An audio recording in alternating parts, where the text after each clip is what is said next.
Assalamu alaikum. Welcome to another video from Islam for Europeans. So if you're watching this video from our website, it is possible that you clicked on a link from Brother Umar Lee's latest article in which he defends the action of Tariq Nelson acting as a spy for Stephen Emerson. Emerson, as you know, is a far-right anti-Islam figure where it's just found out that he's had ties to Israeli intelligence. Now, I didn't want to talk that much about the incident with Tariq Nelson, but I did, unfortunately, need to address Umar's obsession with us in thinking that we are calling for white separatist congregations in quotation marks.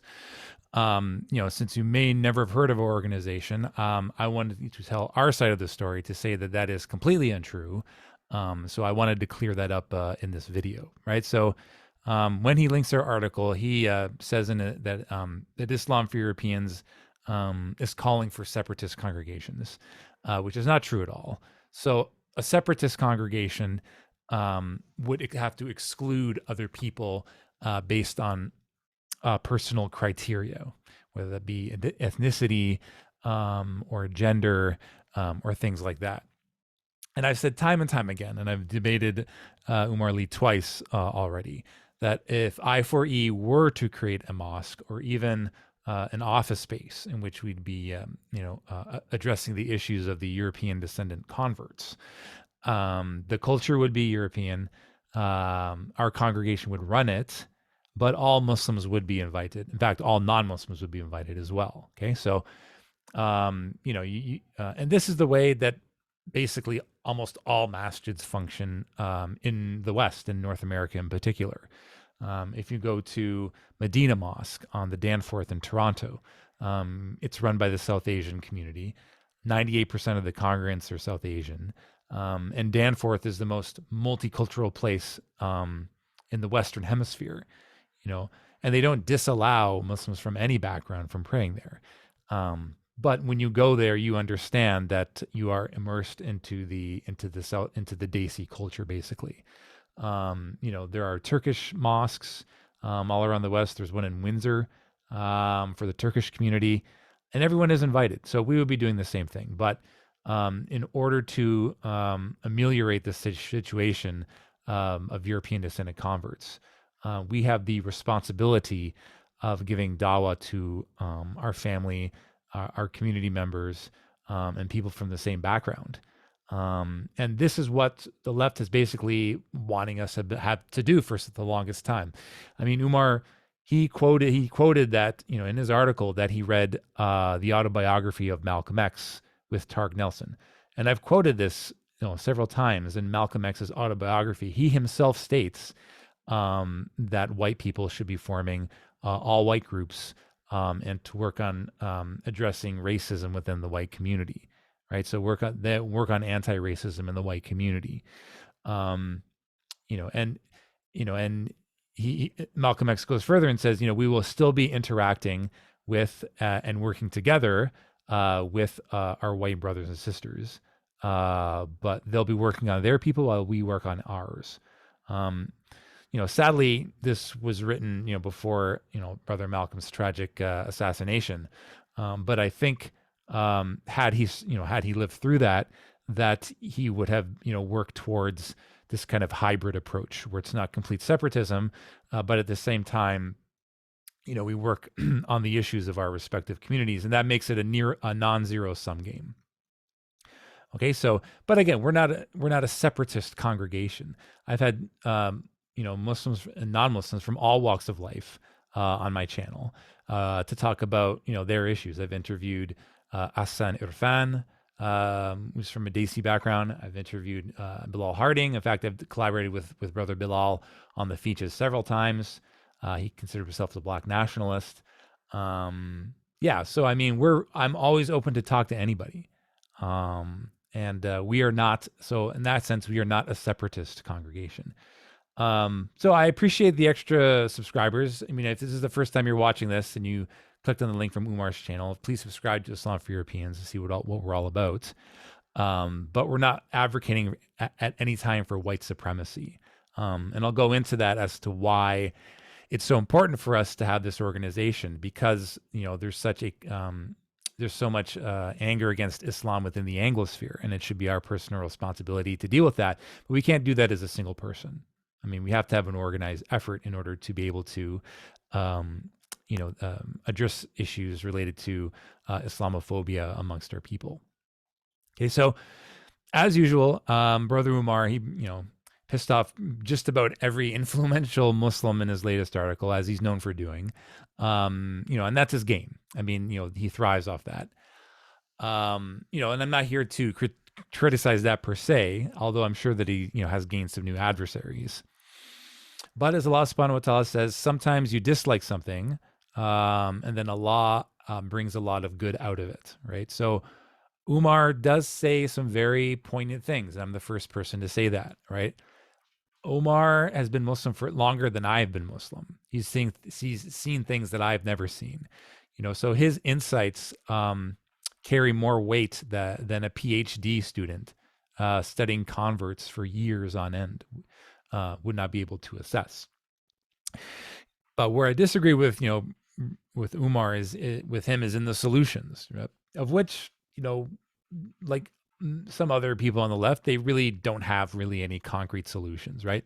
So there's basically two camps that critique, I guess, this ethno-pluralistic on a municipal level nature of Muslim communities in the West. You have one camp that is the monoculturalist camp, right? So I guess a lot of traditionalist Muslims, some Salafi Muslims, where their solution is basically, let's just get rid of ethnos, culture, race, groupings by any type of association all together, and just be one giant big, Muslim community, because any other type of, separation or distinction, is tantamount to division within the community, right? And this is a total fantasy. I mean, you just don't see that. It's just not natural for Muslims to do this, right? But the other camp, who are against, our solutions is the leftists, basically. And even though they don't spell it out, their solution is stop being racist. And to stop being racist, you have to think exactly the way we think.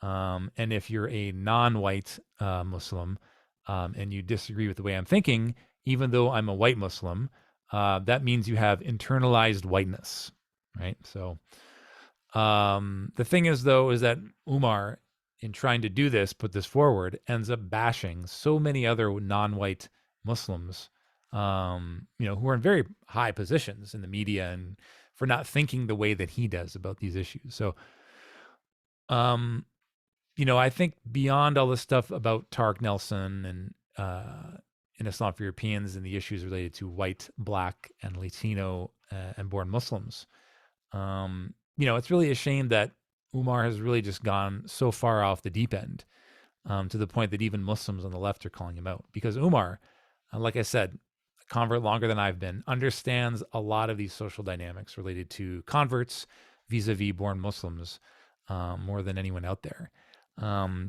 But this backlash against almost every Muslim group, it gets to the point where it's just counterproductive, right? So a lot of the issues that he brings up in his latest article, Islam for Europeans has solutions for those grievances, right?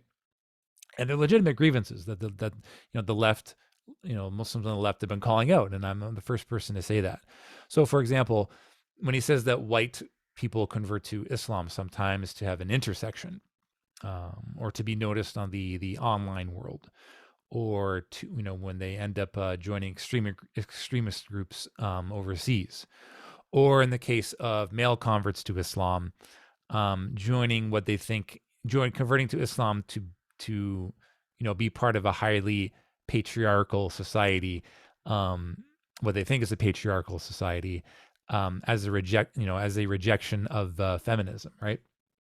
And I agree with Omar that these are very unhealthy expressions, of being a white Muslim or a Muslim of any background. So I mean, these people are marginalized, and they end up trying to look for a home But they're going to be bitterly disappointed, once their dreams of having multiple wives, or being a virtue signaling SJW who finally has an intersection, or being a jihadi hero overseas, that'll end up destroying their lives and the lives of their families as well. And that's the reason why we are advocating for healthy sub communities with strong families, and to maintain good ties with both our non-Muslim family and community and the greater Muslim community as well. Right. So, and yeah, I mean, Umar, he sums it up perfectly. And, I couldn't say this better myself, in that when he says, quote, "For converts of all colors, there is often the feeling that your position in the deen is so insecure that you have to go all the way to the extreme just for it to be real. When someone burns out and feels that they can no longer maintain a fundamentalist lifestyle, they often leave their religion entirely, as no workable spaces for moderation has been left for them. While there have been some programs to address this by ICNA and others, they are largely geared towards integrating new Muslims into the fabric of suburban Islamic centers where they lack the proper ethnic identity to assimilate. That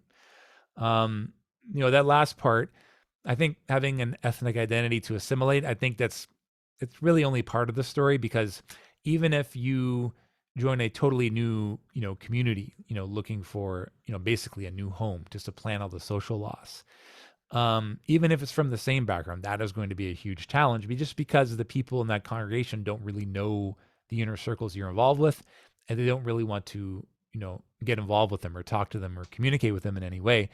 And even if they do, it's quite likely that their family and community is not going to want to talk to them. Right. So I really think with this quote that Omar, he hits the nail right on the head as to why converts get completely burned out and either end up leaving Islam altogether, or, God forbid, end up joining a terrorist group. Right. So he also perfectly summarizes why mosques failed in trying to address this issue. Right. It's like Omar and other Muslims on the left. The thing is, they know why the car is broken down. Right. They see the flat tire. They realize why converts, and in particular white converts, but also converts from any background where, there's not a big identification with their group being Muslims, right? They know that, the flat tire exists, but the thing is getting to the next step, which is actually fixing the flat tire, right? And that's what we're proposing, right? So that we can belong to healthy communities and feel like we belong somewhere, and in that way, changing the opinion on Islam in the Anglosphere, and in doing so, Islamophobia would decrease dramatically, right? Like so many people in the Anglosphere would be like, wow, like Muslims really do care about us, keeping our culture, and providing solutions to this decadent global monoculture that has just consumed the entire West, right? But if they did that, if they admitted that, it would. They don't want to do that because, again, they would lose their funding when it comes to the Islamophobia industry. It would just basically change the way they do things. And they would have to admit that, yeah, I mean, this is a tangible solution, right? So, and in regards to Tariq Nelson, that whole incident, I never met the guy. I just heard what everybody else heard through the news, that he, was caught being a spy for Mr. Emerson. But all I'll say to that is this: is that, killing innocent women and children, and no matter where they are, even if they're in an occupying country, it's completely wrong. And I believe Umar and what he said, the way that the mosque, Dar al Hijra reacted, I'll take him at his word for that. And if they did do so, I mean, that's pretty horrible for them to, for those people to act that, for those Muslims to act that way. Right. But again, I mean, acting as an agent, against, many Muslims who basically would have had nothing to do with it. I mean, that's not cool. I mean, maybe it was an entrapment case. Who knows? And I understand that, Umar does bring up some big issues that he's trying to understand as to why converts to Islam, even if they're from an African American, especially from an African American background, would feel so incredibly marginalized by the Muslim community, right? And that's not like it could be that the suffer anti-black racism from the Muslim community is a thing. I'm not denying that exists. Um, but to go to that extreme, I can't condone that. I mean, but I think it's important for us to understand where these marginalizations come from, because a lot of the Muslim celebrity, the convert celebrities that you see, including myself, we had a very supportive family, for the most part a supportive community. We didn't engage in hard drugs or alcohol abuse. So for a lot of us, converting, it was quite easy. Once you see the convert, who's going to get slapped by their father for converting to Islam, or for, like converts to Islam who are ex-felons or drug addicts, that is an enormous task, and I don't think a lot of masjids are even prepared to try to work on that. And that's why we're arguing for the communitarian approach, right? So, okay. Yeah. So, like I said, I mean, I think I touched on everything I wanted to touch on. So again, my advice to Umar Lee, I don't know why you keep referring to us and keep linking to our website and keep saying that we're a separatist congregation. We're arguing for separatist congregations. I don't know how many times I need to explain that we want to be an integrated member of the Muslim community, but we need to at least have spaces in which we can give dawah to our people in our community. But that doesn't mean that other Muslims are going to be excluded. We'll still be praying with them and fasting with them, and giving them salam on the street, which is more than what most Muslim sub-communities do in the West anyway. I mean, if you go down any mall, I mean, Muslims don't even say salam alaikum to each other. And that's normal because that's, especially like in the Arab and Muslim world, it's just everyone's Muslim, so they don't bother saying salam. But, we want to bring that sunnah back, but to say that we're just all, we should all just be one community, and that, these cultural distinctions and familial distinctions, and, that these communities, shouldn't exist, and that we should just be all this kind of one diffuse ummah. It's just a fantasy. It's a fallacy. I know that Umar understands that. He understands that there are different Muslim communities with different backgrounds and different experiences, right? But to just propose a solution in that you just call out people's quote unquote racism until you get them to think the way that they think, that's not going to work either. I mean, like, and the thing on top of that is that he wants white converts to address their own racism and be humble and things like that, which is understandable. But then to go off on the deep end and then start criticizing all of these Muslims who are not white, who are in very precarious positions in media, and so forth, and to call them out and to say, because they're not thinking in the same manner that you're thinking. I mean, like it's the pot calling the kettle black. Like, like it's almost like saying, well, white converts, they're going off into extreme and they shouldn't convert to Islam. It should be very difficult for them to convert to Islam, except for me, because the experience I've lived, I get sort of this pass where I get to, criticize whoever I want. I mean, if you want to do that, fine.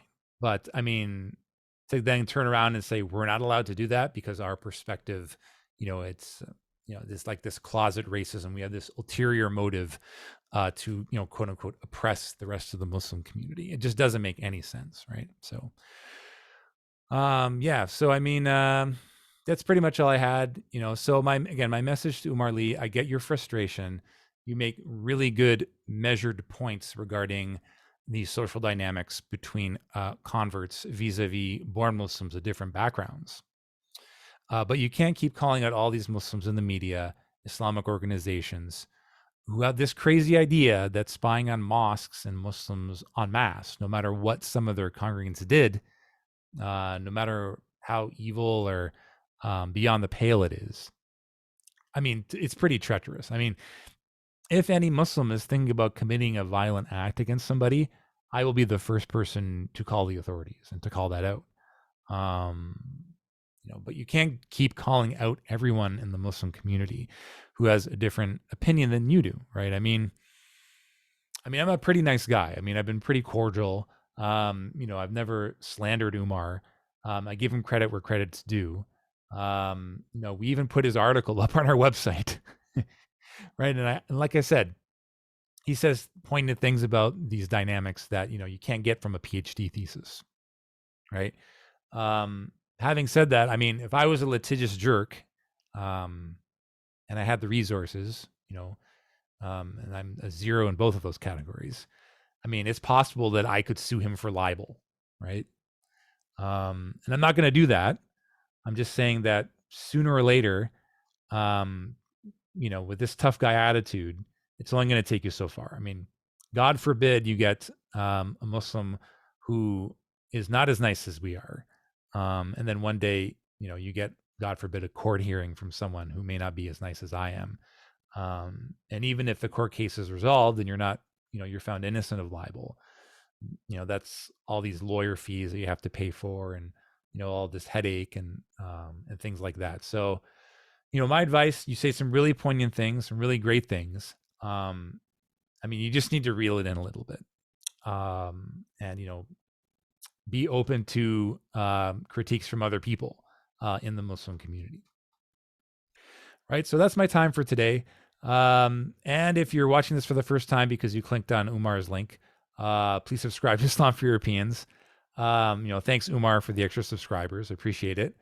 And that's all I have to say for today. Assalamu alaikum wa rahmatullahi wa barakatuhu.